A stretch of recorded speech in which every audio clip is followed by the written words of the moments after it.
Guys.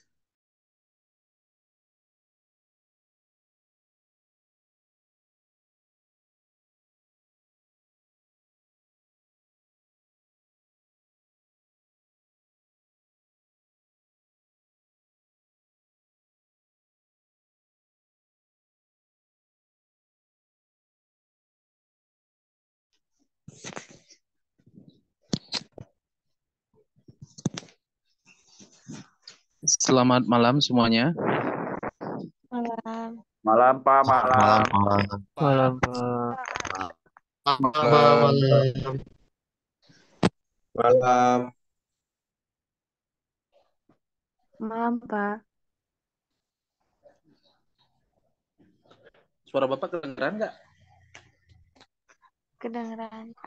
Dengar jelas, Pak. Aman, Pak. Benar, Pak. Enggak kedengeran, Pak. Aduh, nggak ngebut terus.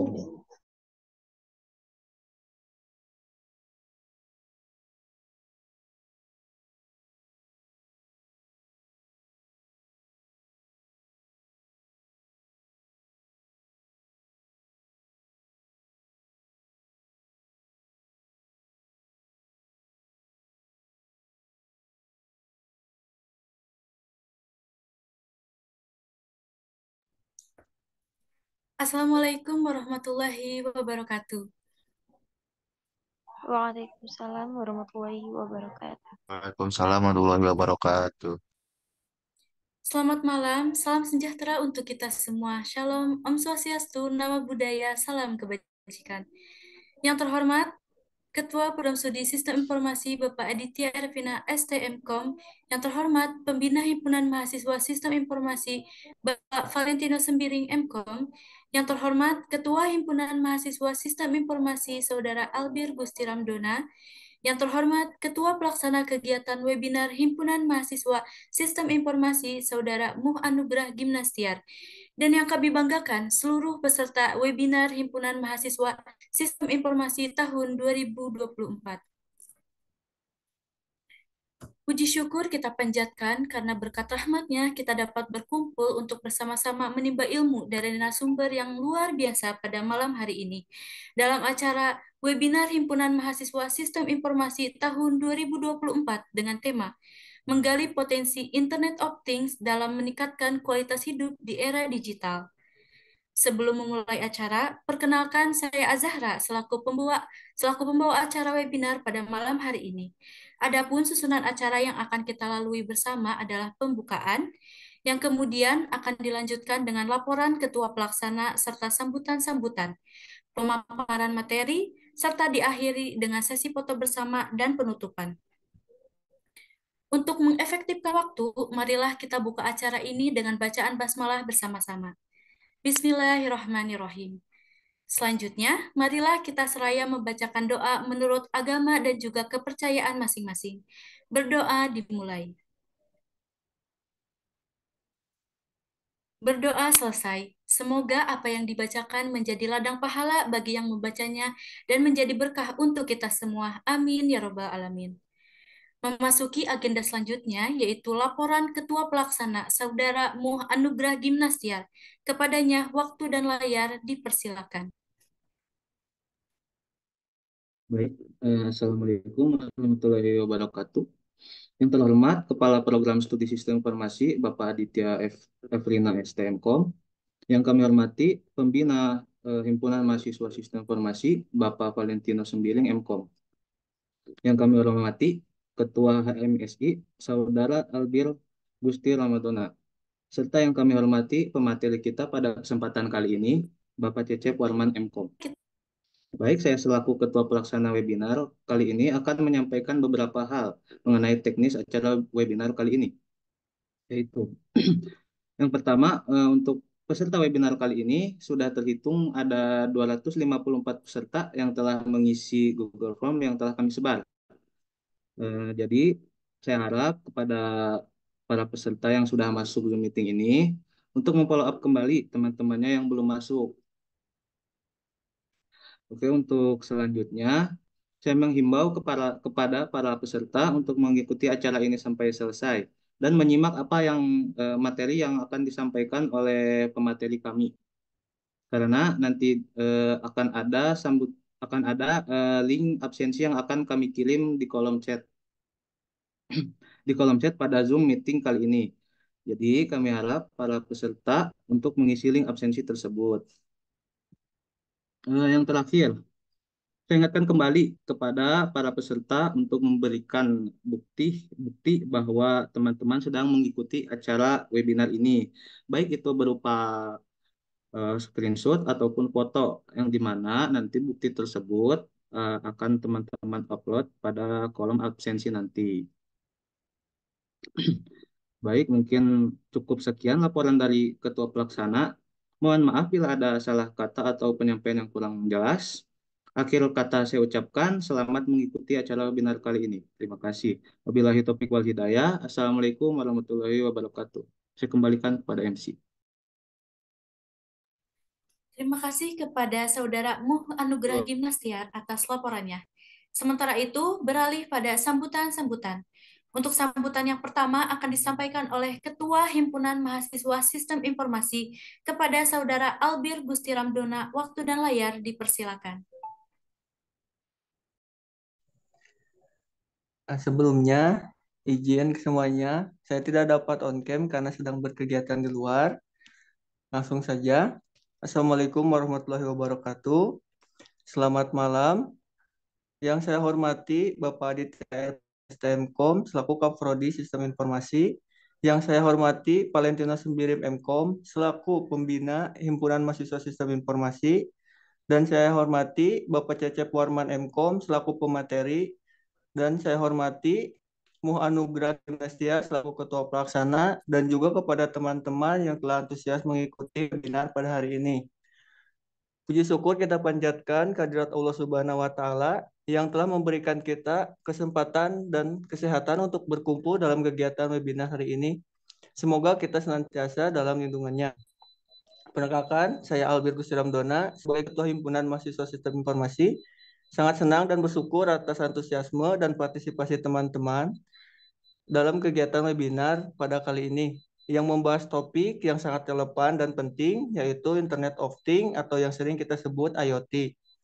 IoT menjadi sebuah fenomena yang berkembang pesat, membawa dampak besar dalam berbagai aspek kehidupan kita, mulai dari teknologi hingga keseharian. Melalui webinar ini, kita akan memperoleh wawasan yang mendalam tentang bagaimana IoT merubah paradigma sebagai sektor, serta tentang dan peluang yang terkandung di dalamnya.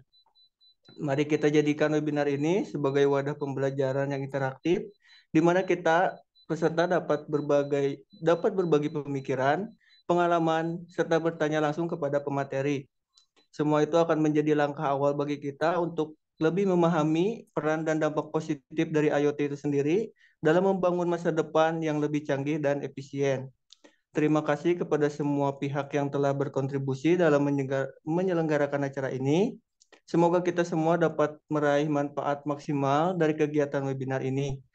Selamat menyimak, berdiskusi, dan mari kita bersama-sama menjelajahi dunia yang penuh inovasi melalui Internet of Things. Mohon maaf apabila ada salah-salah kata. Sekian dari saya. Wallahu muwaffiq ila aqwamit thoriq. Wassalamualaikum warahmatullahi wabarakatuh. Terima kasih kepada Saudara Albir Gusti Ramdona yang telah menyampaikan sambutannya. Sambutan yang kedua akan disampaikan oleh Pembina Himpunan Mahasiswa Sistem Informasi kepada Bapak Valentino Sembiring Mkom. Waktu dan layar dipersilakan.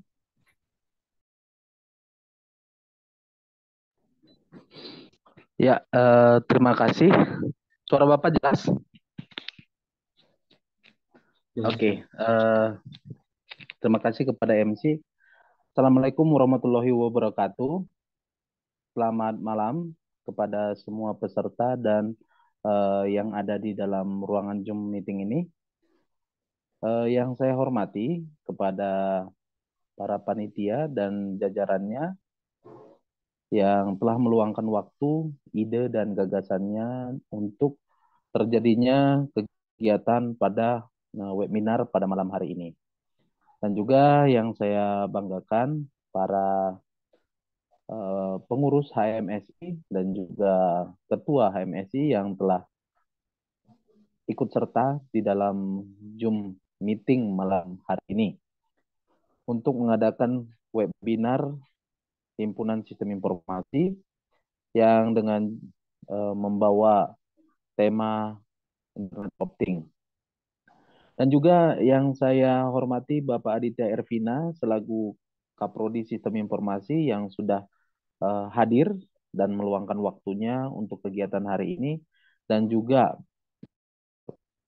pembicara atau narasumber pada malam hari ini yaitu senior kita ini Bapak Cecep Warman MKOM yang mana selaku dosen sistem informasi dan juga merangkap di bidang pemerintahan yang ada di daerah Sukabumi.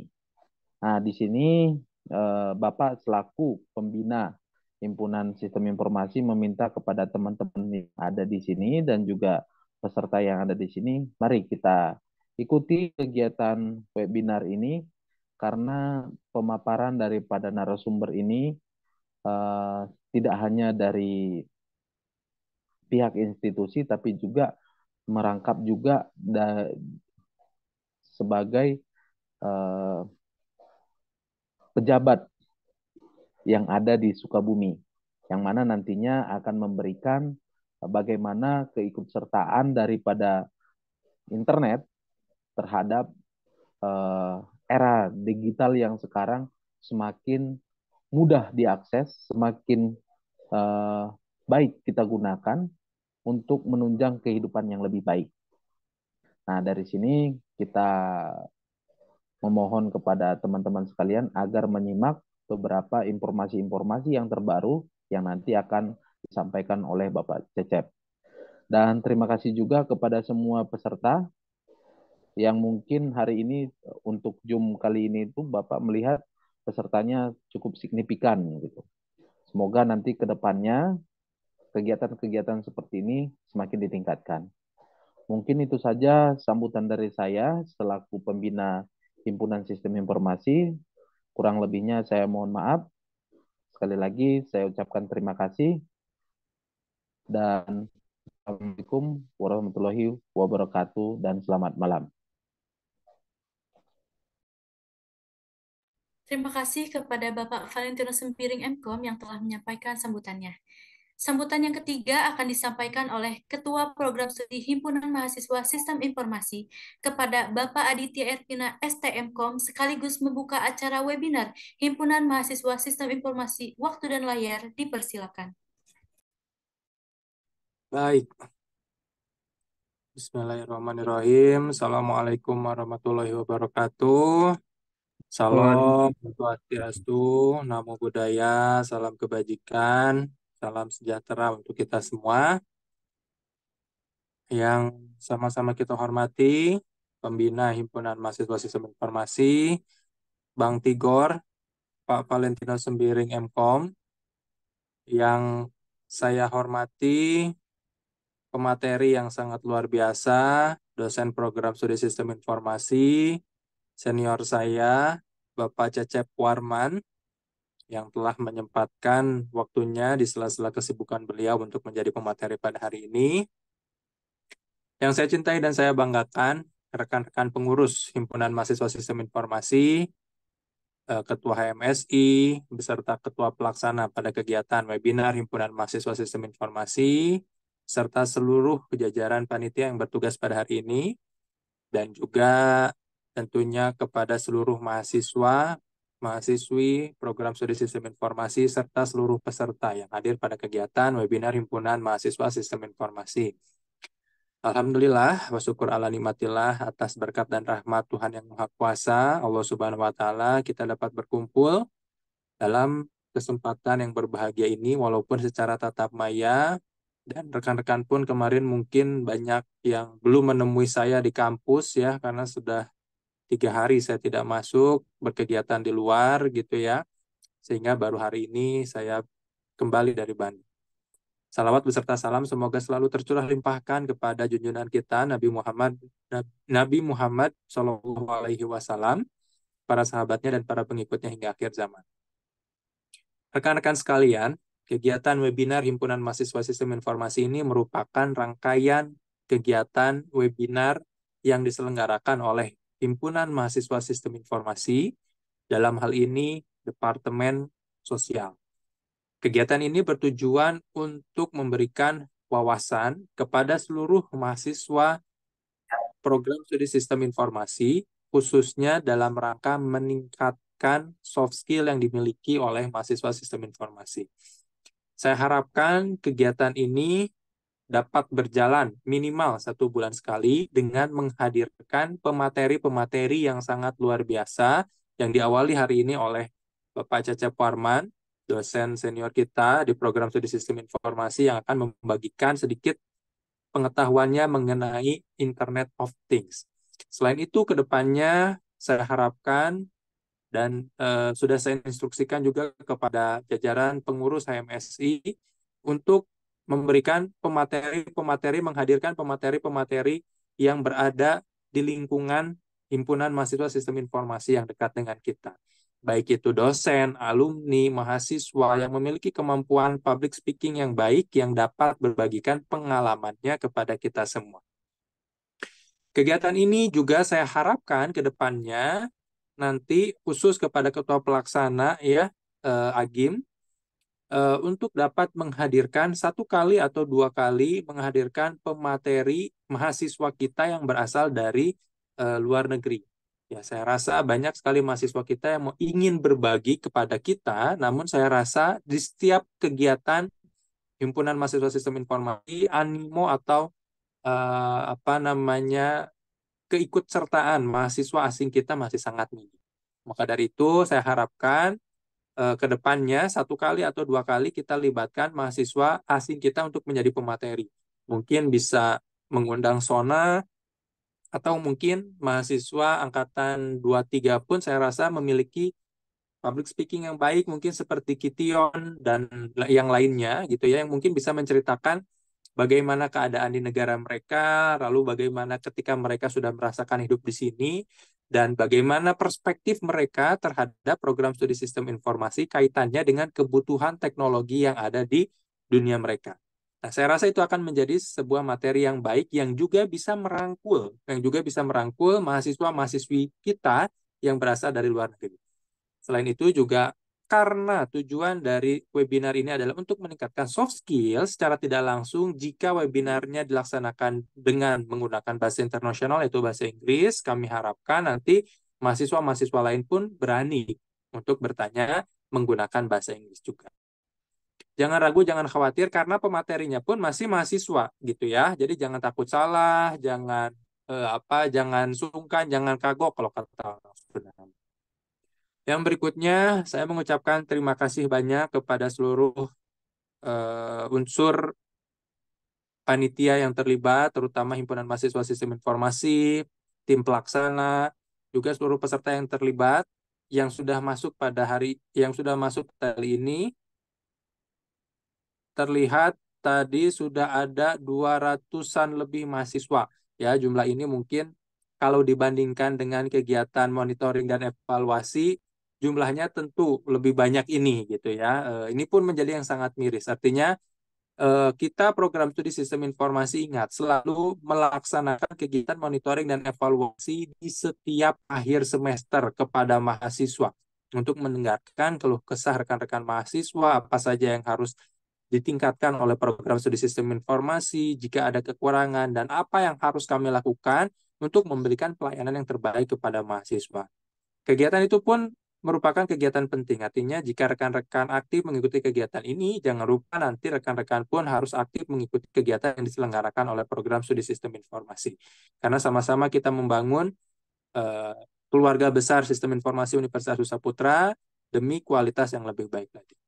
Yang terakhir, saya mengucapkan terima kasih yang sebanyak-banyaknya kepada unsur pembina Himpunan Mahasiswa Sistem Informasi, Pak Valentino, yang tidak pernah capek-capeknya membimbing mahasiswa-mahasiswa kami untuk terus berprestasi, untuk terus aktif di setiap kegiatan, dan juga kepada dosen kami, rekan-rekan dosen program studi sistem informasi beserta pemateri yang luar biasa, Pak Cecep Warman yang sudah mau berbagi pengalamannya kepada mahasiswa-mahasiswa kami. Mudah-mudahan semua perbuatan baik Bapak-Bapak, Ibu-Ibu sekalian dibalas oleh Tuhan Yang Maha Kuasa berkali-kali lipat dan mendapatkan keberkahan yang berkali lipat-lipat pula. Terima kasih. Dengan mengucap Bismillahirrahmanirrahim, kegiatan webinar Himpunan Mahasiswa Sistem Informasi Series ini tahun 2024 resmi dibuka. Wabillahi taufik wal hidayah. Wassalamualaikum warahmatullahi wabarakatuh. Waalaikumsalam.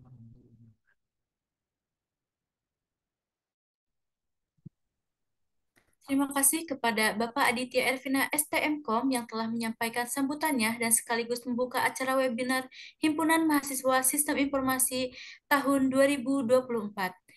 Selanjutnya, memasuki acara inti, yaitu pemaparan materi yang akan disampaikan oleh Bapak Cecep Warman MKom, sekaligus diskusi dan juga sesi tanya-jawab yang akan dipandu oleh Saudari Azahra Permatasari selaku moderator. Kepada Saudari Azahra, disilakan.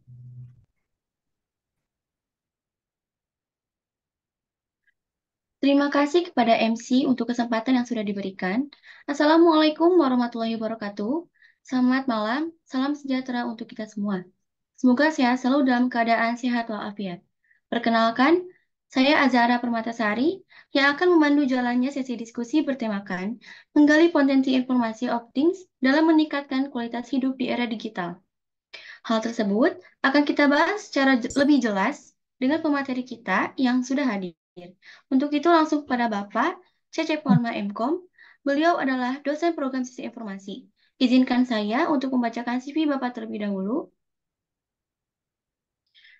Nama, Bapak Cecep Warman. Alamat, Grand Malika Town House, D1 Karangtengah, Kecamatan Gunung Puyuh, Kota Sukabumi. Email, cecep.warnan@nusaputra.ac.id. Pendidikan D3 Ekonomi Universitas At-Tahiriyah Jakarta tahun 2004. Sarjana Sistem Informasi STMIK Jabar Bandung tahun 2009. Pasca Sarjana S2 Ilmu Komputer Nusaputra University tahun 2020. Organisasi Ikatan Ahli Penggandaan Indonesia atau IAPI, Ikatan Fungsional Penggandaan Indonesia atau IFPI, Asosiasi Perguruan Tinggi Informatika dan Komputer atau APTIKOM. Pengalaman April 1998 sampai sekarang, pegawai negeri sipil pada pemerintahan Kabupaten Sukabumi sebagai fungsional ahli muda penggandaan barang jasa pemerintah, Agustus 2009 sampai sekarang, dosen sistem informasi Universitas Nusa Putra Sukabumi, September 2012 sampai Februari 2013, dosen teknik informatika STT Telematika Bogor, Januari 2011 sampai Juni 2012, dosen manajemen informatika BBC Sukabumi. Untuk pemaparan materi, kita ada waktu selama 1 jam, tanpa ada interupsi nantinya. Dan juga untuk teman-teman peserta, web seminar kita ingatkan kembali, kesempatan ilmu, menggali ilmu dari pemateri kita sebaik-baiknya. Dan juga yang ingin bertanya, silahkan tekan fitur reaction, angkat tangan, setelah itu perkenalkan diri, nama lengkap beserta kelasnya. Kalau ada pertanyaan silakan ditulis terlebih dahulu. Untuk itu kepada Bapak, waktu dan layar kami persilahkan.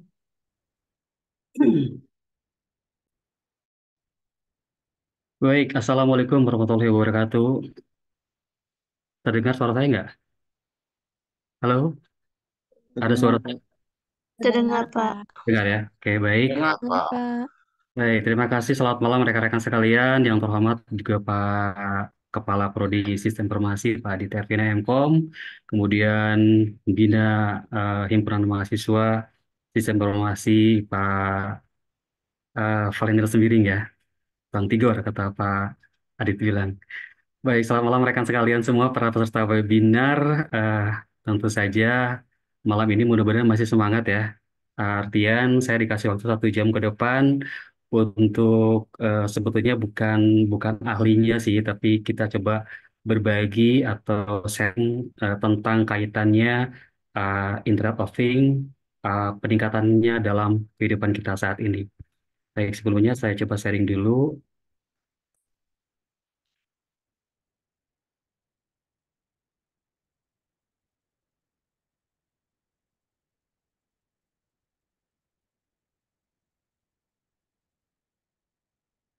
Baik. Eh, Terima kasih atas kehadiran rekan-rekan semuanya. Di hari ini, malam Kamis, ya, kita berada, malam Kamis, diselenggarakan webinar oleh Himpunan Mahasiswa Program Studi Sistem Informasi Universitas Saputra, yang kali ini kita akan membahas tentang kualitas hidup atau peningkatan kualitas hidup di dalam penggalian potensi Internet of Things di era digital saat ini. Ya, ini juga merupakan sebuah kesempatan yang luar biasa bagi saya untuk bersama-sama menjelajahi bagaimana teknologi Internet of Things itu membawa dampak positif dalam mengangkat kualitas hidup kita di tengah revolusi digital yang sedang berlangsung saat ini. Seperti yang kita ketahui bahwa IoT atau Internet of Things, untuk kemudian saya akan bilangnya IoT saja biar lebih efisien ya. Ya, seperti yang kita ketahui bersama bahwa IoT telah menjadi tulang punggung ya transformasi digital, membuka pintu menuju berbagai peluang baru dan meredefinisi cara kita bagaimana berinteraksi dengan dunia sekitar. Hari ini kita akan menjelajahi bagaimana IoT bukan hanya sekedar teknologi terkini, tetapi juga mm, sebuah daya dorong nyata di balik peningkatan taraf hidup individu masyarakat dan bahkan juga secara global. Saya yakin juga setelah sesi ini, Anda mungkin akan memiliki wawasan yang lebih dalam tentang potensi tak terbatas IoT dalam membentuk masa depan yang lebih cerdas, efisien, dan berdaya saing tinggi. Oke, baiklah, tanpa berlama-lama, mari kita mulai perjalanan kita menuju pemahaman yang lebih mendalam tentang bagaimana IoT dapat menjadi kunci untuk meningkatkan kualitas hidup kita di era digital ini.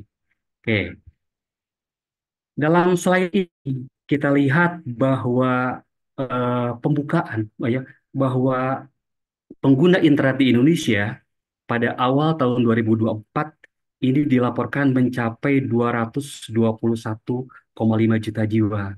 Ya. Hal ini diungkap dalam laporan terbaru bertajuk Survei Penetrasi Internet Indonesia tahun 2024 yang dirilis oleh Asosiasi Penyelenggara Jasa Internet Indonesia atau APJI ya baru-baru ini. Nah, dari jumlah tersebut kita lihat generasi Z yang kelahiran tahun 97 sampai tahun 2012 yaitu berusia antara 12 sampai 27 tahun ternyata menjadi kelompok usia yang paling banyak terkoneksi dengan internet. Ya. Dengan kata lain, yang paling banyak pemakaian internet berkoneksi secara internet itu adalah Gen Z atau generasi Z. Nah, mulai tahun 2022, angka penetrasi internet Indonesia berada di angka 77,01%. Ya. Eh, Kemudian tumbuh menjadi 78,19% pada tahun 2023 dan mencapai 79,5% pada tahun 2024. Kita lihat peningkatan penetrasi itu dari tahun 2018 sampai tahun 2024 hari ini, awal tahun ternyata begitu pesat ya penetrasi tersebut. Oke. Nah, di dalam laporannya juga, APJI juga merinci tingkat penetrasi internet berdasarkan kelompok generasi. Mulai dari generasi pre-boomer ya. Pre-boomer adalah generasi kelahiran sebelum tahun 45. Ya, dengan kata lain mungkin usianya antara di atas 80 tahun ya, 70 tahun ke atas. Kemudian generasi baby boomers yaitu kelahiran tahun 46 sampai tahun 1964. Perkirakan usianya itu sekitar 60 sampai 78 tahun. Kemudian disusul kemudian oleh Gen X, yaitu tahun 65 sampai tahun 1980, yaitu kelahiran usia 44 sampai 59 tahun. Saya berada di Gen X berarti ya. Kemudian generasi milenial, itu di tahun 1981 sampai tahun 1996, kisaran usianya di 28 sampai 43 tahun. Kemudian Gen Z yang tahun lahir 1997 sampai dengan 2012, kisaran usia 12 sampai 27 tahun. Dan terakhir adalah generasi post Gen Genji ya, yang lahir di atas tahun 2013. Berarti usianya kurang dari 12 tahun. Nah, menurut survei APJI ini, Gen Z menjadi kelompok usia dengan tingkat kontribusi paling banyak pada awal 2024 ini dibandingkan usia kelompok lain. Angkanya mencapai 34,40%. Nah, dua kelompok lain, usia lain yang juga punya tingkat kontribusi besar adalah milenial. Itu di kisaran angka 30,62% dan Gen X 18,98%. Nah, apa kaitannya peningkatan penetrasi pengguna internet itu dengan IoT? Oke. Jadi, peningkatan pengguna internet itu memiliki kaitan yang erat dengan Internet of Things atau IoT. IoT merupakan sebuah konsep di mana perangkat fisik itu dihubungkan ke internet, memungkinkan pertukaran data dan informasi antar perangkat. Nah, dengan peningkatan penetrasi pengguna internet, lebih banyak orang memiliki akses ke konektivitas yang lebih baik. Maka ketersediaan jaringan yang lebih luas dan stabil memungkinkan perangkat IoT untuk berkomunikasi secara efektif satu sama dengan yang lainnya. Ya, kemudian, peningkatan pengguna internet juga seringkali disertai dengan peningkatan dalam penggunaan perangkat pintar, seperti smartphone, tablet, kemudian juga perangkat IoT lainnya. Nah, semakin banyak orang yang menggunakan perangkat ini, semakin besar potensi untuk mengintegrasikan perangkat IoT ke dalam kehidupan sehari-hari. Nah, kalau berbicara seperti itu, apa sebenarnya yang dimaksud dengan IoT atau Internet of Things? Makhluk apa sih yang namanya Internet of Things ini sebenarnya? Oke, Internet of Things itu mengacu kepada jaringan perangkat fisik yang terhubung satu sama lain dan dapat berkomunikasi melalui internet. Nah, ini adalah di mana di mana objek sehari-hari seperti perangkat elektronik, kemudian kendaraan, peralatan rumah tangga, dan sensor itu dilengkapi dengan teknologi yang memungkinkan mereka untuk saling berinteraksi dan berbagi data. Nah, fakta penggunaannya di Indonesia itu jelas. IoT itu mulai booming di kita pada saat terjadi pandemi COVID-19 lalu di tahun 2021 ya. Itu membuat percepatan transformasi digital dengan penggunaan sensor IoT itu semakin pesat. Nah, pada tahun 2002 kemarin, jumlah perangkat atau sensor IoT di Indonesia pun diperkirakan akan mencapai sekitar 400 juta sensor dengan nilai pasarnya sebesar 350 triliun. Lumayan juga ya. Oke, prinsip dasar dari IoT adalah menghubungkan perangkat dengan internet dan mengumpulkan data dari mereka untuk dianalisis atau digunakan dalam berbagai data. Nah, prinsip dasar dari IoT adalah menghubungkan perangkat ya dan mengumpulkan data dari mereka untuk kemudian dianalisis atau digunakan dalam berbagai macam cara. Ini juga mencakup penggunaan sensor dan perangkat keras yang terpasang pada objek fisik untuk mendeteksi, mengukur, dan mengirimkan data. Nah, data ini kemudian dikirimkan melalui jaringan internet ke sistem yang menganalisis dan mengolah informasi tersebut. Oke. Contoh penggunaannya IoT dapat dilihat dalam konsep rumah cerdas atau smart home yang kita bilang ya. Di dalam sebuah smart home, berbagai perangkat seperti lampu, kemudian AC, termostat pengatur suhu, kemudian pengunci pintu, atau juga sistem keamanan itu dapat terhubung ke internet dan saling berkomunikasi. Ini memungkinkan pengguna untuk mengontrol perangkat-perangkat tersebut melalui smartphone dan mengatur penggunaan energi atau keamanan rumah dari jarak jauh. Ya, dengan smartphone contohnya misalnya ketika rumah kita sudah terintegrasi dengan IoT atau perangkat-perangkat IoT sudah terpasang di rumah kita, apabila misalnya kita bepergian dan lupa mematikan lampu, lupa mematikan AC atau lupa mematikan TV, maka dengan perangkat yang ada dalam ponsel cerdas kita, kita bisa mematikan dan mengaktifkan itu semua dari jarak jauh.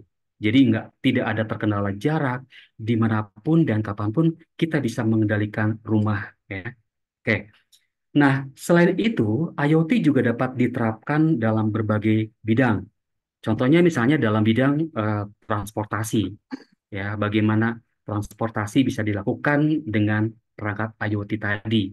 Misalnya, kenapa tidak angkot-angkot sekarang mungkin menerapkan tarif dengan menggunakan barcode atau lain sebagainya, ya, sehingga tidak lagi memerlukan pembayaran tunai di sana. Kemudian juga dalam bidang kesehatan, bagaimana perangkat pintar kita mendeteksi penyakit dari jarak jauh, kemudian mengirimkannya ke pusat atau sistem kedokteran dan kemudian mencoba diantisipasi dari jarak jauh. Atau misalnya smartwatch, jam tangan pintar kita yang mendeteksi detak jantung atau lain sebagainya terhadap diri kita, dan kemudian data itu dikirimkan kepada sistem kedokteran dan kemudian memberikan warning atau notifikasi tentang kesehatan kita, dan itu juga akan menjadi sebuah, katakanlah, pencegahan pertama bagi kesehatan kita. Oke, kemudian juga terhadap pertanian, ya, bagaimana kemudian pertanian itu bisa dilakukan dengan menggunakan prinsip IoT. Ya, contohnya saja misalnya bagaimana mendeteksi dari hama, kemudian bagaimana mendeteksi apakah buahnya sudah matang ataukah tidak dengan menggunakan sensor-sensor yang ada di dalam perkebunan dan lain sebagainya. Sehingga kemungkinan kecil terserang hama akan kecil, ya, sehingga dapat diantisipasi sebelumnya. Oke, contoh penerapan IoT juga berikut dalam transportasi misalnya adalah mobil yang terhubung dengan internet dan dapat saling berkomunikasi untuk membagikan data lalu lintas, kemudian memperbaharui peta navigasi secara real time, atau juga memantau kondisi kendaraan. Kita bisa bayangkan misalnya antar kendaraan satu dengan kendaraan lain itu bisa berkomunikasi, alangkah nyamannya kehidupan ini, ya. Misalnya saja kendaraan satu kendaraan lain bisa bertukar data, bisa bertukar informasi, maka kecil kemungkinan bagi mereka untuk terjadi collision atau tabrakan. Ataupun juga tidak akan terjadi istilah saling serobot di lampu merah atau dalam antrian-antrian yang memang membutuhkan kesabaran tinggi. Kita tahu bahwa yang namanya mesin itu sudah disiplinnya tingkat tinggi dibandingkan dengan manusia. Maka kalau misalnya smart transportation ini dilakukan, itu akan menekan lebih sedikit lagi tentang kecelakaan-kecelakaan yang terjadi di jalan raya. Oke, nah, berdasarkan hal itu tadi, maka timbul pertanyaan dalam diri kita itu, mengapa sih IoT itu penting? Sepenting apa sih IoT di dalam kehidupan kita? Ya, oke, kita flashback dulu ke belakang deh. Pada tahun 2015, tepatnya di sebuah paper ilmiah berkualitas yang berjudul, kalau nggak salah, di Internet of Things and Overview, penulisnya tiga ilmuwan ternama dari di Internet Society, yakni Karen Rose, kemudian Scott Eldred, dan satu lagi Lyman Chapin. Mereka waktu itu membuat sebuah premis, ya, premis yang semula dianggap tidak mungkin, tetapi kini kian meluas, ya. Premisnya adalah Internet of Things adalah teknologi yang memungkinkan konektivitas jaringan dan kemampuan komputasi meluas ke objek, sensor, dan barang sehari-hari. Konektivitas ini memungkinkan perangkat menghasilkan, bertukar, dan mengkonsumsi data. Nah, premis itu pada saat itu dianggap angin lalu dan tak mungkin, nggak mungkin lah.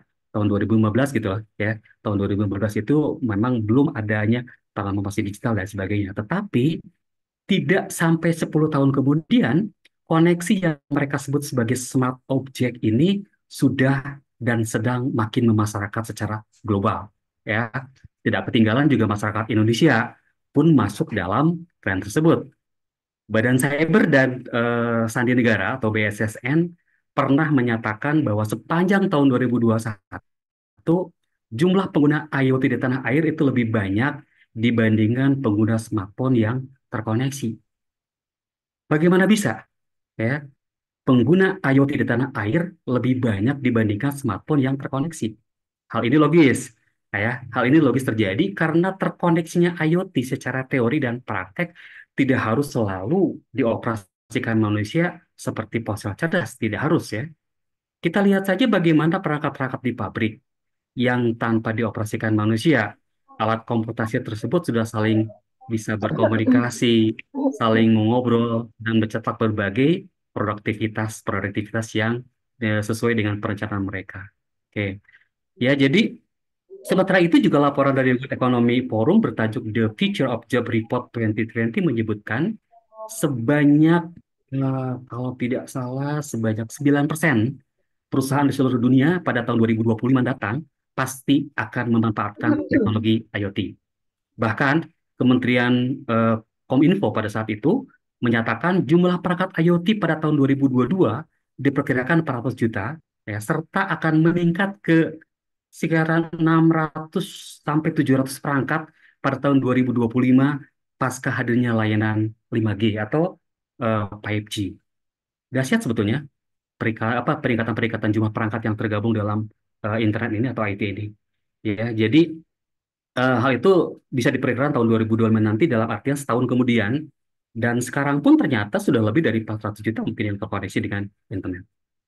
Oke, dari besarnya penetrasi pengguna IoT dan pentingnya IoT dalam kehidupan manusia, tersimpan beberapa peluang dan tantangan terkait dengan peningkatan taraf hidup kita di era digital saat ini. Ya, betapa transformasi digital dan IoT saat ini bisa mengubah kehidupan kita menjadi eh, lebih berwarna gitu ya, lebih nyaman dengan segala otomatisasinya. Nah, kita bicara dulu mengenai tantangan ya. Tantangan yang pertama itu adalah eh, apa ya? Keamanan. Tantangan keamanan dalam implementasi Internet of Things memerlukan perhatian khusus karena banyaknya perangkat yang terhubung dan volume besar data yang dikumpulkan. Nah, berbicara tentang pengamanan perangkat, manajemen akses dan otorisasi, eh, privacy data, serangan-serangan seperti man in the middle, kemudian DOS atau denial of service, atau juga DDoS, distribute denial of service, ketidakpatuhan terhadap standar keamanan, kurangnya kesadaran keamanan juga termasuk juga kerentanan pada perangkat yang sudah ketinggalan zaman. Kita perlu ingat bahwa perangkat yang sudah out of date atau katakanlah sudah jadul menurut kita bilang itu rawan atau rentan terhadap tantangan keamanan yang ada.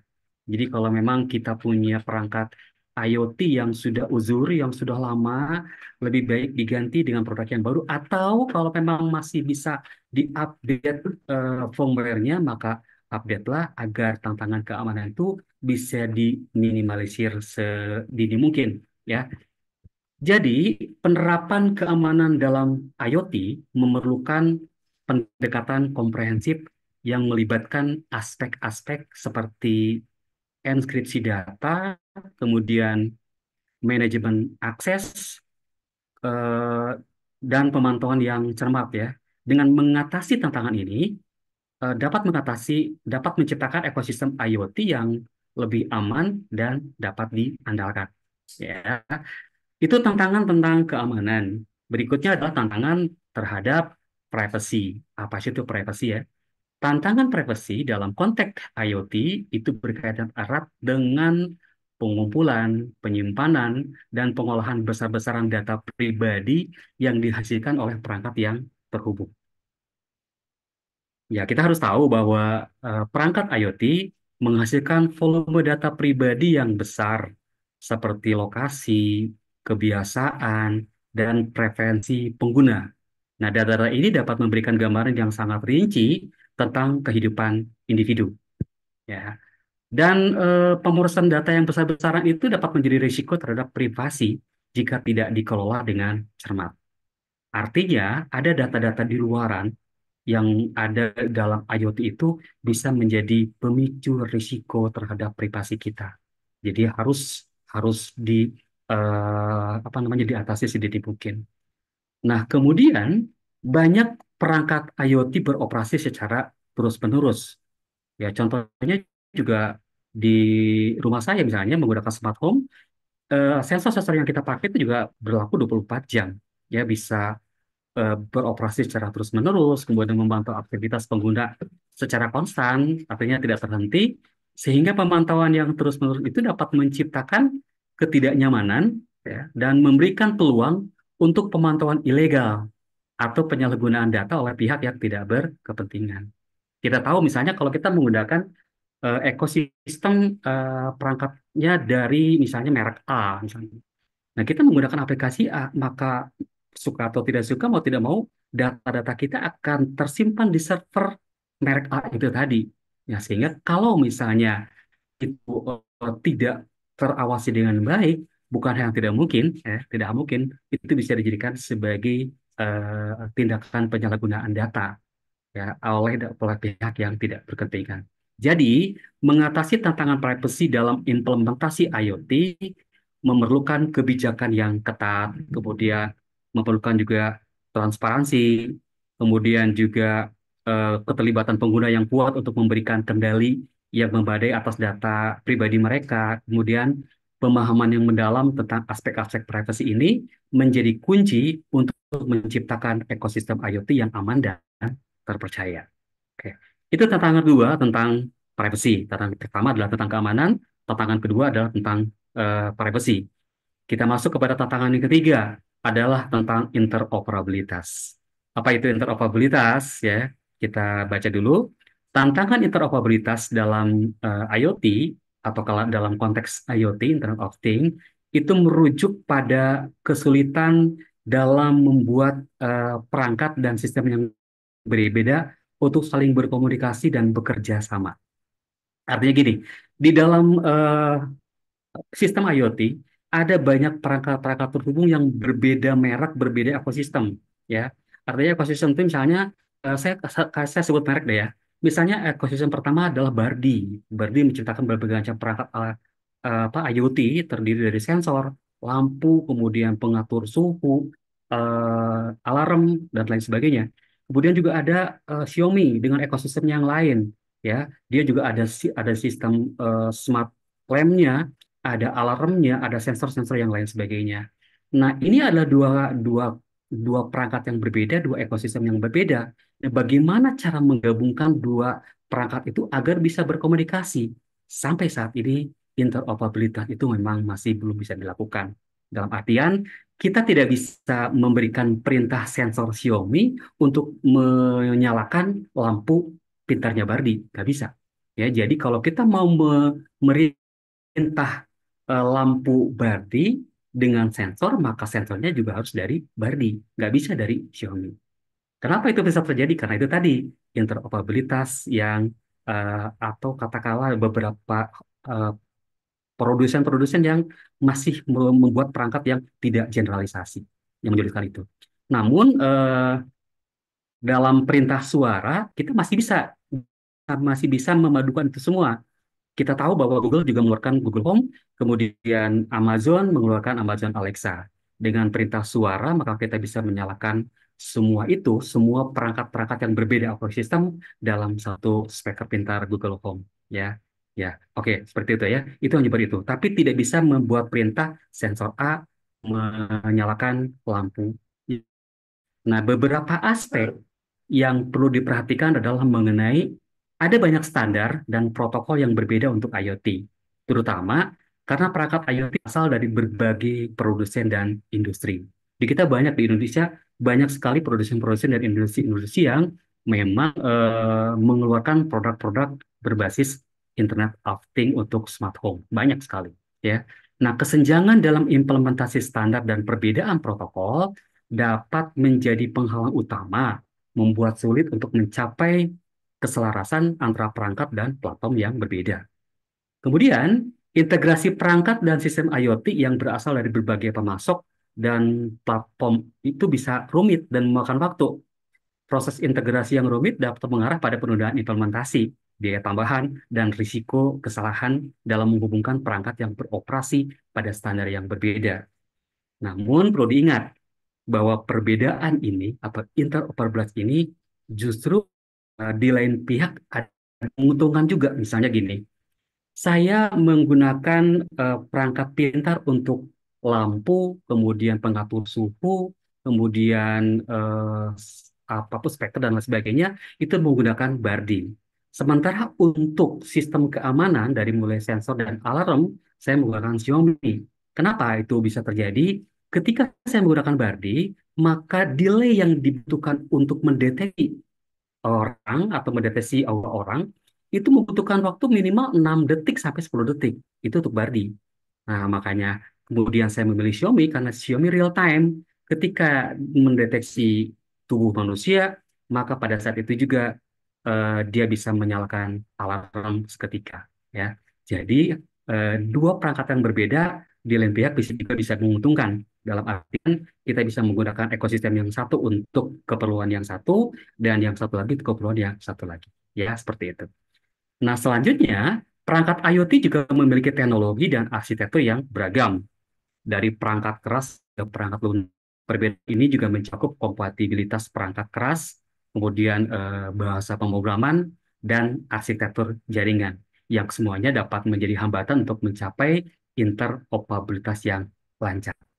Sampai saat ini, saya belum menemukan baik bahasa pemrograman, baik itu perangkat lunak, baik itu perangkat keras yang bisa menjembatani interoperabilitas antar ekosistem ini. Ya. Nah, pembaruan dan pemeliharaan perangkat dan sistem IoT yang berbeda juga dapat menjadi tantangan, ya, terutama ketika produsen tidak lagi mendukung perangkat tersebut. Tanpa dukungan pembaruan atau pemeliharaan yang konsisten, perangkat IoT dapat menjadi ketinggalan dan rentan terhadap keamanan. Ya, jadi dalam hal ini kita harus pintar-pintar melihat, artinya ada sistem pengembangan pemeliharaan ke depannya lagi. Misalnya kalau kita memilih perangkat A, dan kemudian si produsen A itu tidak lagi memberikan dukungannya kepada perangkat tersebut. Alhasil, tentu saja perangkat A itu kita akan menjadi ketinggalan zaman dan itu akan rentan terhadap tantangan keamanan. Jadi, untuk mengatasi tantangan interoperabilitas ini harus melibatkan kerjasama antara industri, organisasi standarisasi, dan produsen perangkat IoT untuk membangun standar terbuka dan memfasilitasi integrasi yang lebih mulus, ya.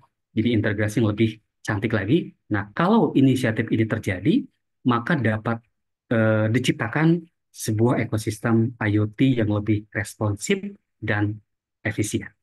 Oke, tantangan berikutnya itu adalah mengenai biaya implementasi. Nggak bisa kita pungkiri nih bahwa untuk membangun sebuah eh, sistem IoT, jangan jauh-jauh lah, kita smart home saja itu lumayan besar biayanya, ya. Tantangan biaya implementasi dalam konteks Internet of Things itu melibatkan sejumlah faktor yang dapat mempengaruhi investasi yang diperlukan untuk mengadopsi dan menjalankan solusi IoT, ya. Faktor-faktor tersebut antara lain menyangkut biaya infrastruktur awal, ya. Implementasi IoT sering juga membutuhkan investasi awal yang signifikan, akuisisi perangkat keras, perangkat lunak, dan infrastruktur jaringan yang diperlukan. Nah, biaya ini mencakup perangkat sensor, kemudian perangkat konektivitas, kemudian server, penyimpanan data, dan jaringan yang dapat menambah beban finansial pada tahap awal. Ya, kita bisa bayangkan kalau ini diperlukan bagi sebuah perusahaan besar yang mempunyai karyawan banyak dan strategi yang bagus. Nah, tentunya biaya ini akan menjadi sebuah beban tersendiri di awal-awal pengimplementasian IoT. Tapi tentu saja untuk kedepannya biaya ini dirasa tidak akan mahal sebetulnya, ya. Nah, kemudian faktor biaya pemeliharaan yang mencakup pembaharuan keamanan, kemudian peningkatan fungsionalitas dan dukungan teknis untuk mencegah penurunan kinerja atau kerentanan keamanan. Dengan kata lain, biaya itu bukan hanya di awal, tetapi juga pemeliharaan juga harus ada. Ya, contoh di rumah dalam beberapa dekade, misalnya untuk sensor, ya. Untuk sensor dalam rentang 2 tahun mungkin kita harus ganti baterai, ya. Walaupun memang untuk kelompok rumah mungkin ini biaya kecil, baterai itu hanya sekitar 10 atau 20 ribu, ya. Tapi bagaimana kalau ternyata sensor itu ada 10 di rumah itu? Berarti dalam 2 tahun itu kita wajib mencadangkan baterai itu sebesar ya 200 ribu untuk baterai saja. Itu baterai. Belum yang lainnya, misalnya peralatan-peralatan yang sudah uzur, yang sudah rusak dan sebagainya, kita harus juga ganti. Belum lampu yang sudah mati dan lain sebagainya juga harus kita ganti. Ya. Nah, eh, biaya lain itulah biaya keamanan, kebutuhan pemantauan dan analisis data, kemudian biaya pelatihan dan pengembangan keterampilan dan lain-lain. Jadi bagi perusahaan-perusahaan yang memang ingin bergelut dalam dunia IoT, maka biaya-biaya implementasi itu harus diperhitungkan dari mulai biaya awal, biaya pemeliharaan, biaya keamanan, kebutuhan pemantauan dan analisis data, biaya pelatihan, dan pengembangan keterampilan dan lain sebagainya. Ya, baik. Mengelola tantangan biaya implementasi itu memerlukan perencanaan yang matang, pemilihan solusi yang efisien serta secara biaya ya, dan pemantauan terus-menerus terhadap kebutuhan perubahan. Tentu saja strategi investasi yang cermat dan pemilihan solusi yang sesuai dengan kebutuhan organisasi dapat membantu mengatasi hambatan-hambatan finansial. Baik, rekan-rekan, itu tadi tantangan-tantangan dari IoT.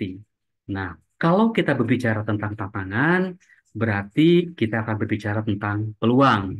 Nah, apa saja sih peluang-peluang yang terjadi di dalam penetrasi IoT atau penggalian potensi IoT ini? Pertama adalah mengenai efisiensi operasional. Peluang tentang efisiensi operasional berkaitan dengan bisnis tentunya. Ini mencakup berbagai aspek yang dapat meningkatkan produktivitas, kemudian mengurangi biaya operasional, dan mengoptimalkan proses bisnis. Dalam pemantauan dan pengelolaan inventaris, sensor IoT dapat digunakan untuk melacak dan memantau inventaris secara real time atau secara langsung ya. Nah, informasi ini dapat membantu menghindari kekurangan persediaan atau kelebihan stok, juga mengurangi kerugian dan meningkatkan efisiensi rantai pasok. Ya. Nah, dengan IoT, maaf, dengan IoT kita juga bisa melakukan pemeliharaan peralatan yang terjadwal. Ya. Sensor IoT pada peralatan industri dapat memberikan data tentang kondisi dan kinerja peralatan. Nah, analisis data ini dapat digunakan untuk merencanakan pemeliharaan yang terjadwal atau predictive maintenance, mencegah kerusakan dan mengurangi waktu henti produksi. Artinya apa sih ini? Bahwa dengan IoT, seorang manajer, seorang pimpinan itu dapat mengontrol, dapat memantau perkembangan mesinnya atau kondisi mesinnya, apakah masih layak pakai atau tidak. Dan kapan harus mengganti, kapan harus memperbaiki mesin-mesin tersebut. Ya. Nah, pada optimasi proses produksi, sensor IoT pada lini produksi dapat memberikan informasi real time tentang kinerja mesin dan proses produksi. Dengan menganalisis data ini, perusahaan dapat mengoptimalkan kerja dan mengidentifikasi area untuk peningkatan efisiensi. Contoh berikutnya adalah pada optimasi pengelolaan sampah. Contohnya pada sampah. Sensor IoT pada tempat sampah dan fasilitas pengelolaan sampah itu dapat membantu memantau dan mengelola pengumpulan sampah secara efisien. Data ini dapat digunakan untuk mengoptimalkan rute pengumpulan dan mendaur ulang. Jadi bisa kita pastikan nggak ada lagi yang namanya penumpukan sampah di tempat pembuangan sampah sementara yang di pinggir jalan. Karena kalau kita sudah menerapkan smart city dalam artian sensor terpasang di setiap tempat pembuangan sampah sementara misalnya, maka ketinggian sampah itu bisa dikendalikan atau bisa dilihat melalui sensor, bisa dideteksi melalui sensor. Ketika ketinggian itu sudah mencapai batas, maka si sensor akan memberikan warning atau memberikan notifikasi kepada pusat untuk mengangkut sampah. Ya, jadi nggak ada kemungkinan bahwa sampah itu meluber ke sana kemarin. Oke, nah seperti itu contohnya dalam produk sampah. Nah, peluang berikutnya adalah tentang inovasi produk dan layanan. Ya, tadi tentang operasional, kedua adalah tentang inovasi produk dan layanan. Peluang inovasi produk dan layanan melalui implementasi Internet of Things mencakup berbagai aspek yang dapat merangsang pengembangan produk baru dan peningkatan layanan yang lebih baik. Nah, aspek-aspek ini meliputi produk terhubung, artinya integrasi sensor dan konektivitas IoT dalam produk dapat menghasilkan produk terhubung yang dapat memberikan data real time kepada pengguna atau produsen. Contohnya nih, contohnya produk rumah tangga cerdas, kendaraan terhubung, atau peralatan industri pintar. Ya, dalam produk rumah tangga cerdas, misalnya dalam smart kulkas misalnya, smart lemari es pintar, di sana ada layar yang bisa memberikan informasi tentang apa saja yang ada di dalam, bisa memberikan informasi, oh ini misalnya bahan ini sudah habis, dan itu terintegrasi dengan perangkat pintar kita atau smart phone kita. Sehingga kalau kita ingin melihat persediaan yang ada di dalam lemari es, nggak perlu lagi membuka pintu lemari es. Cukup membuka ponsel pintar dan bisa tahu apa yang ada di dalam sana. Kendaraan terhubung juga akan bisa berkomunikasi, atau peralatan industri pintar juga bisa berkomunikasi dalam memberikan pekerjaannya sesuai dengan rencana yang sudah diberikan. Kemudian, analisis data untuk inovasi. Nah, data yang dikumpulkan oleh perangkat IoT itu dapat digunakan untuk analisis mendalam yang menghasilkan wawasan baru. Nah, ini eh, dapat memicu inovasi dalam pengembangan produk dan layanan yang lebih disesuaikan dengan kebutuhan pengguna. Itu dua peluang ya, dua peluang. Yang ketiga adalah peluang tentang peningkatan kualitas hidup. Inilah peluang yang sesuai dengan tema kita pada webinar saat ini, bahwa peluang peningkatan kualitas hidup melalui implementasi Internet of Things di era digital mencakup berbagai inisiatif yang dapat memperbaiki kehidupan sehari-hari individu dan masyarakat secara keseluruhan. Ya, seperti pada bahasan sebelumnya, smart home, integrasi perangkat IoT dalam rumah memungkinkan otomatisasi dan kontrol yang lebih baik atas sistem rumah, seperti penerangan, pemanasan, pendinginan, dan keamanan. Jadi, ini akan memberikan keuntungan kenyamanan yang lebih tinggi, penghematan energi, dan keamanan yang ditingkatkan. Betapa tidak ya, kalau misalnya kenyamanan yang lebih tinggi, misalnya ketika udara sedang panas, tapi kemudian di dalam rumah tidak ada siapa-siapa, maka AC nggak bakalan nyala. Tetapi misalnya kalau dalam keadaan kondisi panas, ada orang di dalam rumah, maka otomatis AC akan menyala ya. Jadi artinya dia akan menyala secara otomatis kalau mendapati gerakan ada di dalam rumah. Jadi seolah-olah dia tahu, oh ada orang di dalam rumah dan ini cuacanya panas sehingga perlu dinyalakan AC. Kemudian dalam hal pendinginan, ketika sudah dingin, udaranya maka dia akan mati secara otomatis juga. Keamanan juga berperan penting. Contohnya misalnya, saya secara rutin setiap jam 11 atau jam 12 malam, secara otomatisasi, maka perangkat sensor yang ada di dalam pagar rumah, pintu pagar dan pintu rumah itu langsung mengaktifasi si alarm. Sehingga kalau misalnya terjadi pelanggaran di dalamnya atau ada orang yang masuk membuka paksa pagar rumah atau pintu, maka alarm secara otomatis akan nyala. Nah, ini akan memberikan rasa-rasa keamanan yang lumayan tinggi juga ya. Oke, kemudian misalnya selain smart home ada yang namanya kota cerdas atau smart city, ya. Solusi solusi transportasi cerdas menggunakan sensor dan data IoT untuk mengoptimalkan aliran lalu lintas. Kemudian juga memberikan informasi real time tentang transportasi publik dan mendukung penggunaan kendaraan berbagi atau sharing cars ya. Jadi kalau misalnya kita mempunyai atau kita hidup di smart city di Indonesia, saya kira belum ada yang optimal dalam smart city-nya itu akan memberikan rasa keamanan yang lebih-lebih gitu. Yang memberikan keuntungan terhadap pengurangan kemacetan, kemudian pengurangan emisi gas rumah kaca, dan peningkatan mobilitas dengan opsi transportasi yang lebih efisien. Dari segi keamanannya pun bisa menjadi solusi keamanan terhubung, seperti kamera pintar dan sensor suara, dapat meningkatkan keamanan masyarakat. Sistem pemantauan yang cerdas itu dapat mendeteksi kejadian darurat dan memberikan respon cepat. Misalnya apabila terjadi kecelakaan di jalan raya misalnya, maka secara otomatis CCTV yang terpasang di sana akan mengirimkan data-data mengenai kecelakaan tersebut. Ya, bisa berupa data, foto, video, atau suara, sehingga akan lebih cepat penanganannya. Ya, jadi orang nggak bakalan lama-lama lagi, ya, seperti itu. Keempat adalah analisis data lanjutan. Peluang dalam analisis data lanjutan ini melibatkan kegiatan pengumpulan, analisis, dan pemanfaatan data secara lebih kompleks dan mendalam. Misalnya integrasi machine learning dengan data IoT dapat meningkatkan kemampuan sistem untuk mengidentifikasi pola, merespon terhadap perubahan, dan bahkan belajar dari pengalaman sebelumnya. Hal ini dapat diterapkan dalam berbagai sektor, ya, seperti manufacture, kesehatan, dan keamanan.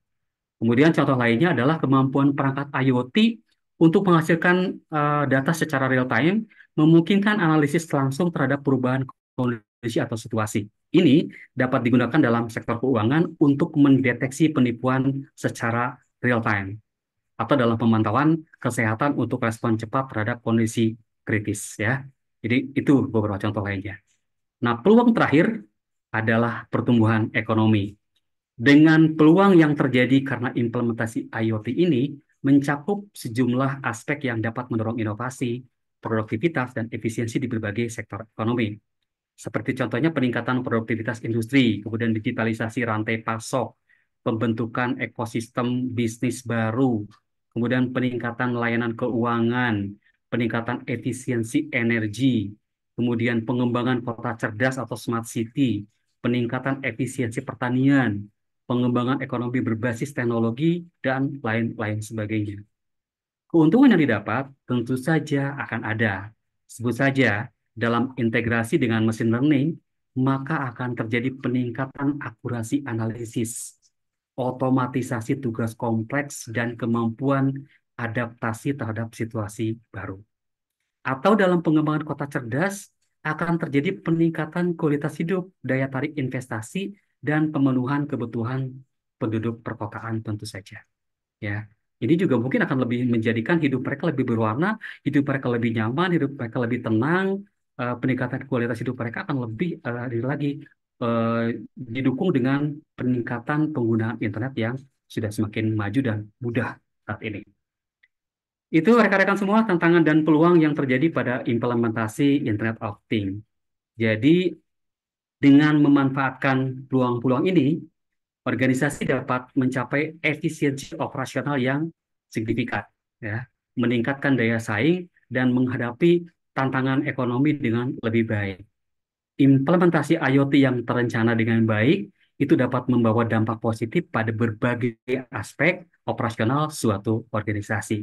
Nah, kalau berbicara tentang tantangan dan peluang, maka tentu saja akan ada yang namanya dampak, ya, dampak yang ditimbulkan. Saya bagi dua ya dampaknya, berarti dampak positif dan dampak negatif. Untuk pertama, kita coba pelajari apa itu dampak positif dari ini. IoT dapat membantu kehidupan sehari-hari menjadi lebih mudah dan efisien. Misalnya perangkat rumah pintar secara otomatis dengan beberapa skenario yang sebelumnya kita setting bisa mengatur pencahayaan, suhu, kemudian menghemat waktu, keamanan, dan energi. Ya. IoT juga memungkinkan pemantauan kesehatan yang lebih baik melalui perangkat medis dan sensor pintar. Hal ini dapat berkontribusi pada pencegahan penyakit dan pengobatan yang tentunya lebih baik ya. Misalnya, bagaimana jam pintar, ya, smartwatch, itu bisa terintegrasi dengan aplikasi kedokteran, sehingga bisa mengirim data-data tentang kesehatan tubuh kita ke aplikasi, dan mengirimkan pesan apabila ada kejadian kesehatan yang memerlukan penanganan dengan segera. Ya. Kemudian, mengintegrasikan IoT ke dalam sistem keamanan juga dapat memberikan pemantauan waktu nyata dan respon cepat terhadap situasi darurat, ya, seperti kebakaran, kejahatan, atau lain-lain ya, yang memerlukan penanganan keamanan darurat. Ini bermanfaat sekali bagi mereka-mereka yang berkecimpung dalam kegiatan misalnya bencana alam atau kegiatan-kegiatan damkar atau pemadam kebakaran atau kegiatan-kegiatan lainnya yang sifat sosial yang harus dilakukan secara tanggap dan darurat ya. Kemudian IoT juga dapat berkontribusi pada pengelolaan energi yang lebih efisien atau kalau menurut istilah sekarang energi terbarukan ya, bisa mengurangi limbah dan mengoptimalkan penggunaan sumber daya alam. Nah, kalau dampak negatifnya adalah dampak negatif pertama adalah tentang privasi dan keamanan. Dampak privasi dan keamanan dalam konteks Internet of Things atau IoT menjadi perhatian serius karena pertumbuhan pesat penerapan teknologi ini ya begitu pesat sekali. Jadi artinya pada privasinya sensor dan perangkat IoT dapat mengumpulkan data secara terus-menerus tentang perilaku, tentang lokasi, dan preferensi pengguna tanpa henti. Ini dapat menyebabkan potensi pelanggaran privasi, terutama jika informasi yang dikumpulkan diakses atau digunakan tanpa izin pengguna. Ya, serem juga sih sebetulnya. Sensor canggih juga dapat mengumpulkan data yang sangat mendalam, termasuk detail kebiasaan sehari-hari dan informasi pribadi. Data yang sangat rinci ini dapat memberikan gambaran yang sangat lengkap tentang kehidupan individu, meningkatkan risiko pencurian identitas dan penyalahgunaan informasi. Ya, plus pengumpulan dan analisis data IoT itu dapat meningkatkan risiko identifikasi pribadi. Jika data terkait dengan identitas seseorang dikombinasikan atau dianalisis secara menyeluruh, bukan tidak mungkin dapat memungkinkan identitas individual dengan lebih mudah. Ya, jadi harus kita lebih concern terhadap keamanan ini. Nah, jika jaringan IoT tidak cukup aman, data pribadi yang dikirimkan melalui jaringan tersebut dapat rentan terhadap serangan cyber tentu saja.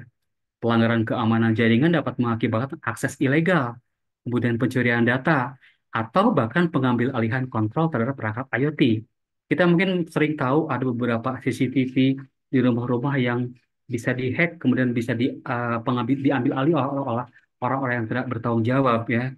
Karena itu apa? Karena memang data kita terekspos di luaran dan server kita ada di sana. Oke, itu pada konsep privacy. Bagaimana pada konsep keamanan? Nah, perangkat IoT dapat menjadi target serangan langsung jika tidak memiliki keamanan yang memadai. Nah, serangan-serangan seperti serangan ransomware, kemudian penolakan layanan atau denial of service atau pengambil alihan kontrol perangkat dapat menyebabkan dampak serius pada keamanan dan privacy. Nah, kemudian kurangnya standar keamanan yang konsisten itu dapat membuat perangkat IoT menjadi rentan terhadap serangan. Banyak perangkat IoT yang kurang memiliki keamanan bawaan dan keberlanjutan keamanan seringkali kurang diperhatikan. Data yang dikirimkan antar perangkat dan ke server pusat itu dapat terkena risiko jika tidak dienkripsi dengan benar. Itu bisa dimodifikasi, bisa dipabrikasi ya. Nah, artinya itu kalau tentang keamanan ada yang namanya pabrikasi, ada yang namanya modifikasi. Ya. Data yang tidak dienkripsi dapat dicuri atau dimanipulasi selama proses transmisi membuka celah bagi serangan pencurian informasi. Oke.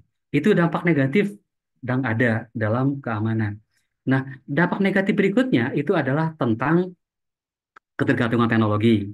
Ya, ketergantungan teknologi yang berlebihan dapat berdampak pada interaksi sosial dan kesejahteraan psikologis.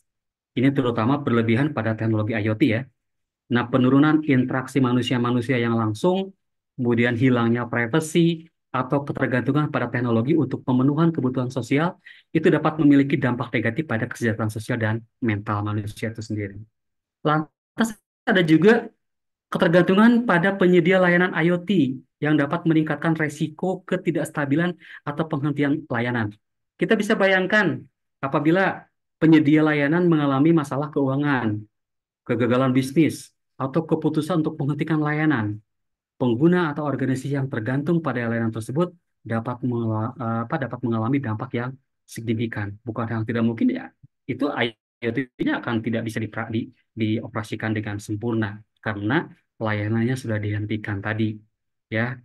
Dan yang lebih mengkhawatirkan adalah penerapan teknologi IoT termasuk otomatisasi proses dapat menyebabkan tingkat pengangguran di beberapa sektor pekerjaan. Nah, jika banyak tugas rutin dapat dilakukan oleh perangkat IoT atau sistem otomatis, pekerja manusia dari sektor-sektor tertentu dapat kehilangan pekerjaan atau perlu meningkatkan keterampilan mereka untuk tetap bisa bersaing di dalam dunia industri tentu saja. Ya, contohnya kita mungkin sering melewati jalan tol ya saat ini ya, nggak ada sekarang pintu tol itu dijaga oleh orang manusia dan bayar. Kebanyakan semuanya melalui mesin dan teknologi. Ya, kemudian yang lain sebagainya ada banyak contoh-contoh lain Anda bisa googling apa saja otomatisasi yang ada di dalam dunia-dunia IoT. Oke. Nah, masalah etis juga bisa menjadi dampak negatif ya. Di sini nama dampak negatif itu adalah tentang masalah etis. Pengumpulan besar-besaran data oleh perangkat IoT itu juga dapat mengancam privasi individu jika tidak dikelola dengan baik. Data yang dikumpulkan oleh perangkat IoT dapat digunakan untuk tujuan penyalahgunaan. Jika data jatuh ke tangan yang salah, bisa digunakan untuk pencurian identitas, pemantauan yang tidak etis, atau kegiatan kriminal-kriminal lainnya.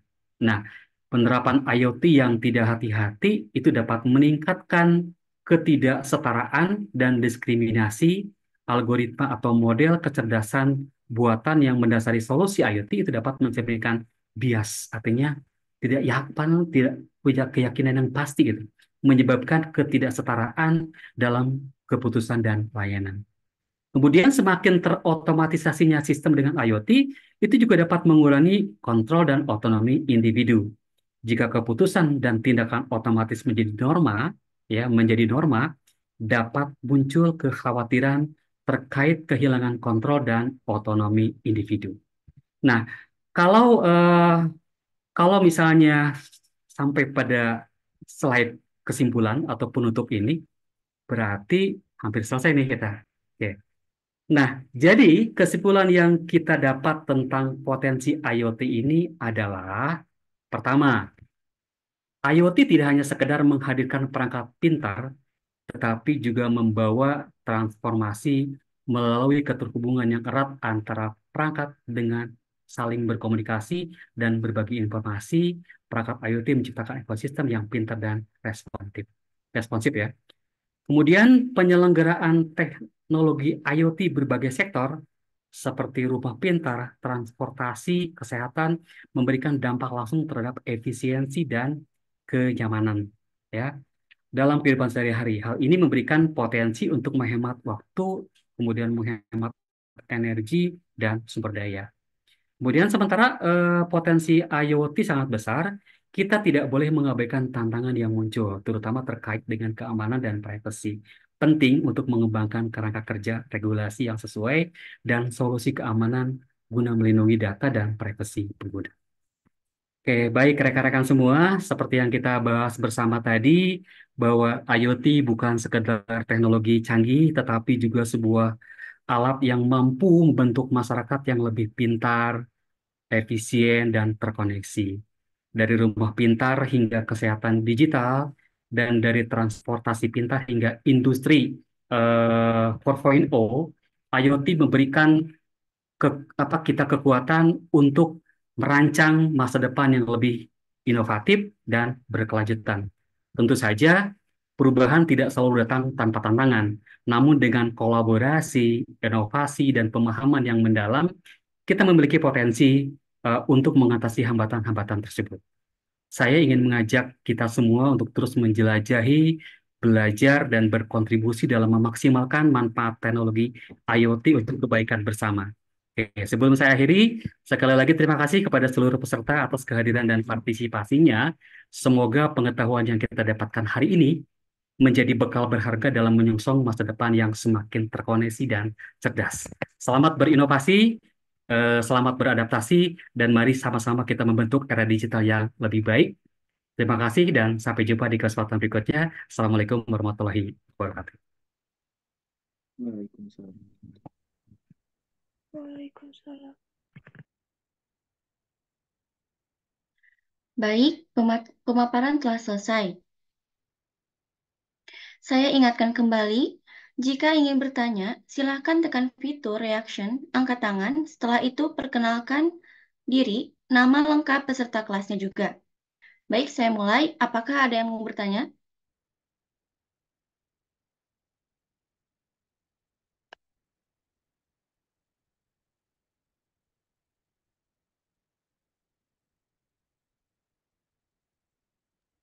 Silakan yang mau bertanya.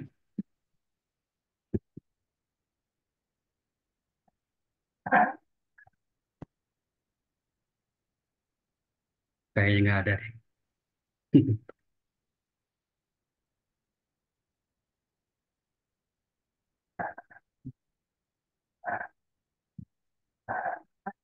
Silakan, ada yang mau bertanya? Atau yang mau didiskusikan mungkin?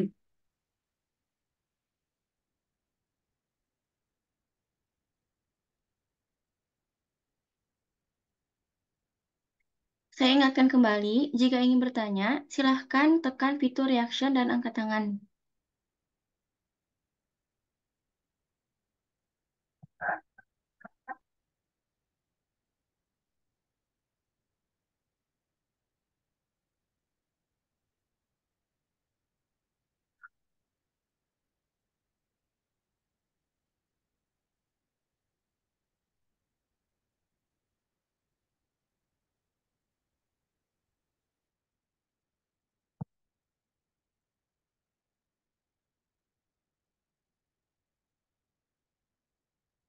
Saya ingatkan kembali jika ingin ada yang bertanya, silahkan tekan fitur reaction angkat tangan.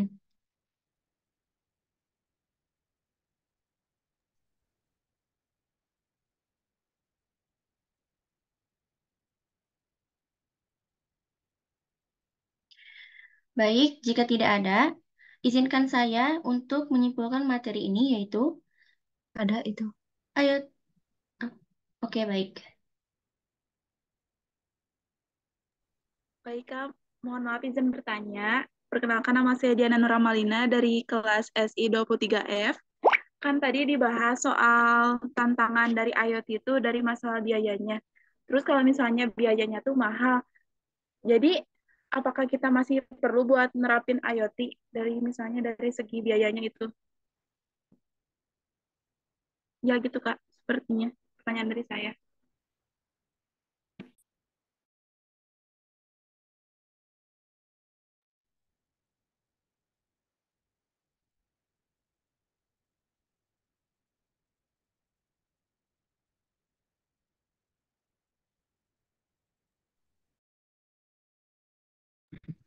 Langsung dijawab atau gimana?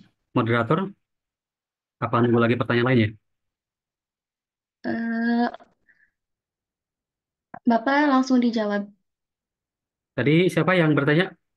Dari kelas SI 23F ya. Ya, Diana. Tantangan utama memang itu adalah mengenai biaya ya. Memang tidak bisa dipungkiri bahwa penggunaan IoT ini memerlukan perangkat-perangkat yang dirasa memang mahal sih sebetulnya. Tetapi dibandingkan dengan kebutuhan atau keuntungan atau manfaat yang bisa didapatkan, biasanya biaya ini jadi merupakan sebuah hal yang nomor berikutnya gitu. Walaupun memang pada saat awal ketika kita ingin mengimplementasikan IoT ke dalam kehidupan kita, itu pasti akan berpikir keras untuk mendapatkan perangkat-perangkat tersebut ya. Tetapi hal itu bisa bisa dijembatani dengan tidak langsung sekaligus membuat perangkat yang memang sempurna. Cukup beberapa perangkat yang memang kita butuhkan terlebih dahulu. Misalnya kalau kita ingin membangun sebuah keamanan sistem rumah, hal yang paling mendasar itu adalah membangun sebuah CCTV misalnya atau alarm-alarm dengan sensor yang ada. Dan itu bisa dicicil kemudian perangkat-perangkat berikutnya. Misalnya kemudian kita butuh untuk lampu pitar, kemudian kita butuh sensor untuk menyalakan AC, atau juga sensor-sensor lain yang bisa menggerakkan eh, perangkat-perangkat elektronik lainnya di rumah. Jadi kalau misalkan langsung dibelikan perangkat secara awal, infrastrukturnya memang mahal ya bagi pribadi kita. Jadi saran saya adalah bagi kita yang ingin memang mengadopsi atau mengimplementasikan sensor di dalam rumah, misalnya saja kita cukup dulu membeli satu perangkat lampu pintar, misalnya merek Berdi dengan harga 75.000 misalnya, ya, itu bisa bertahan selama. Terus terang aja, lampu rumah saya yang debar di rumah itu sampai hari ini sudah sekitar 3 tahun, hampir mendekati 4 tahun masih bisa dipakai. Jadi jangan takut tentang ke apa namanya kekuatannya. Sampai hari ini lampu itu masih bisa nyala dan sensor software yang ada masih juga. Pun juga kunci rumah misalnya, sampai hari ini saya hanya baru ganti 2 kali baterai semenjak 4 tahun ke belakang, ya 3 tahun ke belakang, 3 5 tahun belakang. Jadi biaya peliharaannya termasuk juga rada murah sih sebetulnya.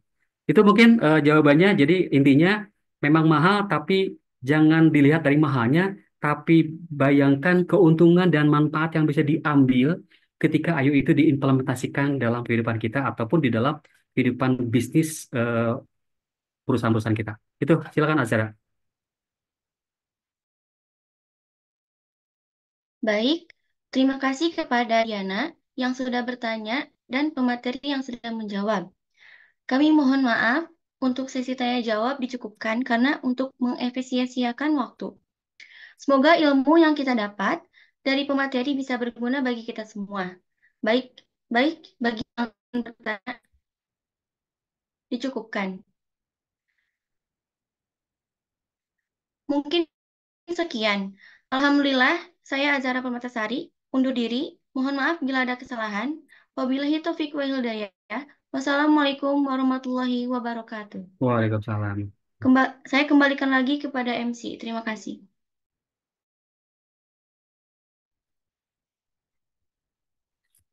Alhamdulillahirrabbilalamin, paparan dan juga diskusi yang luar biasa sehingga kita bisa mendapatkan banyak bekal dan juga ilmu yang bermanfaat. Akhirnya, seluruh rangkaian acara telah kita lalui bersama. Sebelum mengakhiri acara, kami mengundang Wakil Ketua Himpunan Mahasiswa Sistem Informasi, Saudara Rival Maulana, untuk menyampaikan kata-kata penutup webinar malam hari ini. Kepadanya, waktu dan layar disilahkan.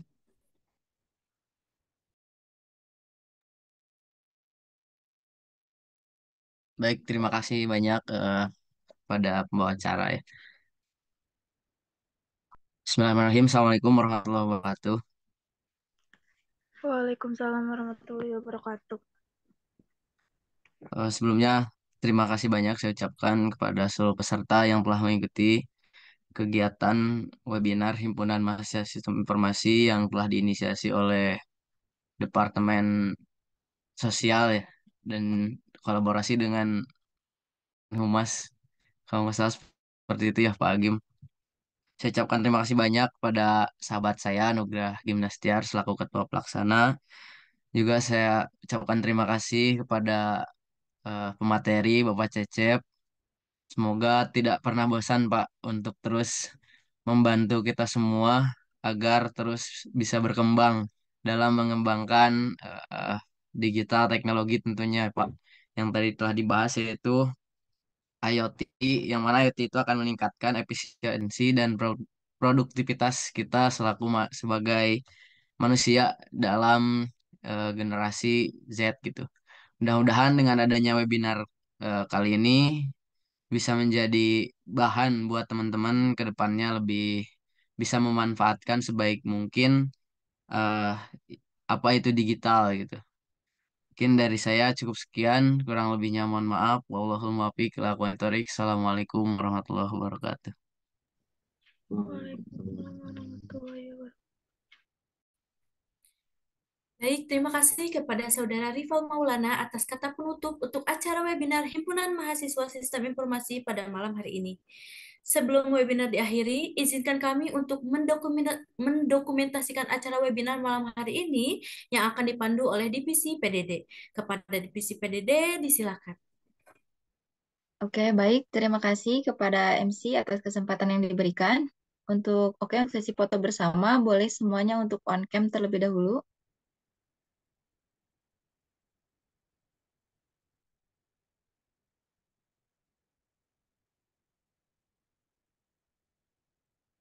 Oke, sebentar ya.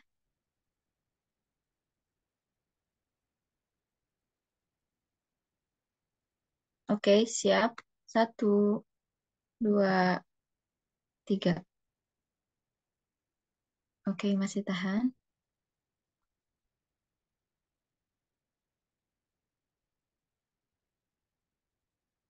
Boleh sekali lagi untuk gaya bebas.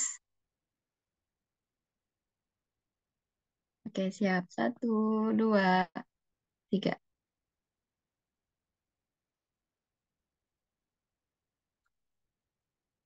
Oke. Oke, mungkin cukup sekian.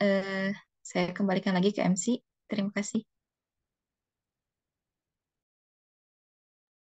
Baik, terima kasih kepada Divisi PDD. Akhirnya seluruh rangkaian acara telah kita lalui bersama. Saya mewakili panitia yang bertugas menyampaikan mohon maaf atas salah kata dan juga perbuatan. Akhir kata, terima kasih. Wassalamualaikum warahmatullahi wabarakatuh. Waalaikumsalam warahmatullahi wabarakatuh. Waalaikumsalam warahmatullahi wabarakatuh.